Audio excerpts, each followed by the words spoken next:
જય ભીમ નમો બુદ્ધાય. જીએસઆરટીસીમાં મિકેનિકલ ભાઈઓની સાથે થતો અન્યાય.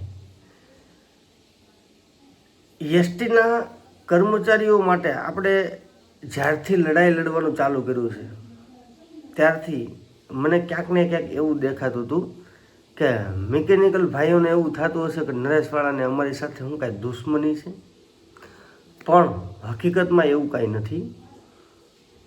પણ જે લોકો મને ફરિયાદ કરતા, જે લોકોને તકલીફ પડતી, જે લોકોને હાલમાં પણ તકલીફ છે, એ લોકો મને જ્યારે કહેતા કે નરેશભાઈ અમને આવી તકલીફ છે, તો હું એ લોકોના મુદ્દા ઉપાડતો અને ડિવિઝન ડેપો ખાતે સોશિયલ મીડિયાના માધ્યમથી લેખિતમાં આપણે રજૂઆતો કરતા.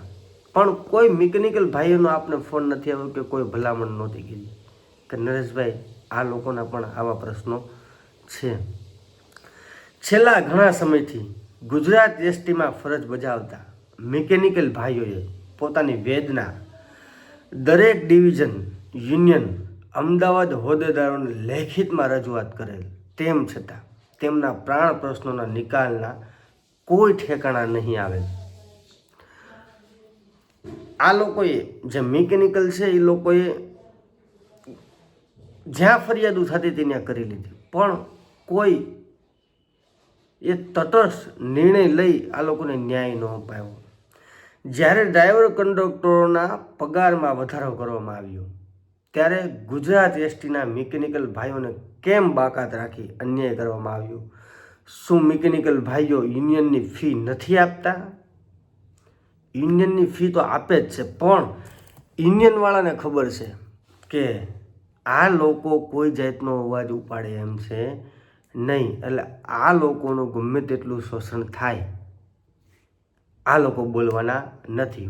માટે મિકેનિકલ ભાઈઓને ખાસ કહેવું છું, માટે આ લોકો તમારો અવાજ નથી બનતા. યુનિયનો ફક્ત વહીવટને કાગળો લખી પોતાની જવાબદારીમાંથી છટકી જતા હોય એવું નથી લાગતું? હમણાં યુનિયનો પોતાના લેટર પેડ ઉપર રજૂઆતો કરવામાં માહિર બની ગયા છે અને કર્મચારીઓને મામું બનાવતા હોય એવું મને લાગે છે. હવે કર્મચારીઓએ પોતાનો આત્મા જગાડવાનો સમય આવી ગયો છે.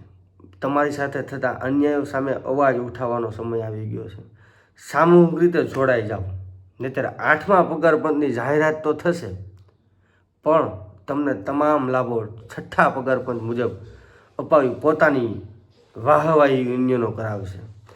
કેમ કે વહીવટ અને સરકારમાં સમાધાન કરવા તો આ ગાંધીજીના ત્રણેય વાંદરાઓને જ જવાનું છે. ત્યારે તે લોકો કુલડીમાં ગોળ ભાંગીને જ આવશે, જે વર્ષોથી બધા કર્મચારીઓ જાણે જ છે. છતાં કોઈ કર્મચારીઓ પોતાની સાથે થતા અન્યાયો સામે અવાજ ઉઠાવવા તૈયાર નથી.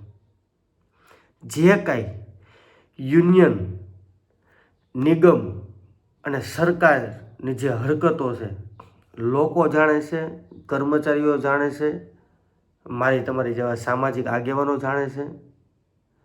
પણ જે કોઈ લોકો અવાજ ઉપાડે એને ખોટી રીતે ફિટ કરી દેવામાં આવે છે. આ હરેક સરકારી કચેરીની એક રીત થઈ ગઈ છે કે જે લોકો આપણી સામે બોલે એને ઠેકાણે પાડી દો એટલે બીજો કોઈ અવાજ ન ઉપાડે. મારી સામે એવા ઘણા દાખલા છે. પણ જે કર્મચારીઓ પોતાના પરિવારનું ગુજરાન હલાવવા માટે એનો અવાજ નથી ઉઠાવતા, પણ મારી જેવાને તમારી પાસેથી કામવું નથી, રળવું નથી કે તમારો કોઈ પગાર ખાવો નથી. મહેનતની કમાણી ખાવાની છે, પરસેવાની કમાણી ખાવાની છે. એટલે અમે કોઈ તમારાથી ડરવાનું નથી. તમારા જડિયા મૂળ કાઢી નાખીશું, એટલું તમે યાદ રાખજો. આજે કર્મચારીઓ અવાજ નથી ઉપાડતા એનું મૂળ કારણ આ ત્રણેય યુનિયનની દાદાગીરી છે. કેમ કે આ યુનિયનો સામે કોઈ કર્મચારીઓ અવાજ ઉઠાવે તો તેમને એન કેન પ્રકારે હેરાન પરેશાન કરવામાં આવે છે. આ નીતિ આ યુનિયનની જૂની છે, 1960 વખતની. પરંતુ હું એસટીના કર્મચારીને વિશ્વાસ આપવા માગું છું કે આ યુનિયનો તમારો વાળ પણ વાંકો નહીં કરી શકે. તેની હું તમને બાહેંધરી આપું છું. જ્યારે પણ કોઈ કર્મચારી ખુલીને બહાર આવશે ત્યારે તે કર્મચારી વિરુદ્ધ ખોટી રીતે વહીવટી કારણોસર પગલાં લેવામાં આવશે. અને જો એનો વાળ વાંકો થાય ત્યારે નરેશવાળા સમાજ સેવા કરવાનું બંધ કરી દે. આ હું તમને બાહેંધરી આપું છું અને હું મારું જાહેર જીવન છોડી દઈ. તમે ડરવાનું બંધ કરી દો. બીજું, મને ખ્યાલ છે દરેક ડેપોમાં ચાલતા યુનિયનની દાદાગીરીની મને જાણ છે. હું કર્મચારીઓની વેદના બની તમારી સાથે ખંભો મિલાવી તમને મદદરૂપ થવાની બાહેંધરી આપું છું. પણ તમે લોકો મને સહકાર આપો. ગુજરાતના 125 ડેપોમાં અને 16 ડિવિઝનમાં કેટલાક યુનિયનના ભાગ્યાઓ ને તેમને આપેલી ફરજો નિભાવતા નથી અને એસટીના અધિકારીઓ અને લોકોને મફતના લાખો કરોડો રૂપિયા પગાર આપી નિગમને ખોટના ખાડામાં ઉતારવાનું કામ આ યુનિયન અને અધિકારીઓ કરે છે. ત્યારે એસટીને ઝાખપ નથી પડતી. આટલા હરામના પૈસા ખાઈ જાય છે ને, તે અધિકારીઓને એવું નથી લાગતું કે અમારી એસટીને ઝાખપ પડે છે. પણ કોઈ ડ્રાઈવર, કોઈ કંડક્ટરથી સામાન્ય ભૂલ થાય ને, એમાં એસટીને આ મોટો ઝાખપો પડે છે. ઝાખપની ઝાખપો પડે છે. આવા જેટલા યુનિયનોના હોદ્દેદારો ફરજ પર કામ નથી કર્યું ને અને મફતનો પગાર લીધો છે ને, એ આ જે અધિકારીઓની રહેમ નજર હેઠળ તે લાખો રૂપિયા અધિકારીઓની યુનિયનની પાસેથી એસટી નિગમને અપાવવા છે. પણ તમારા સહકારની જરૂર છે.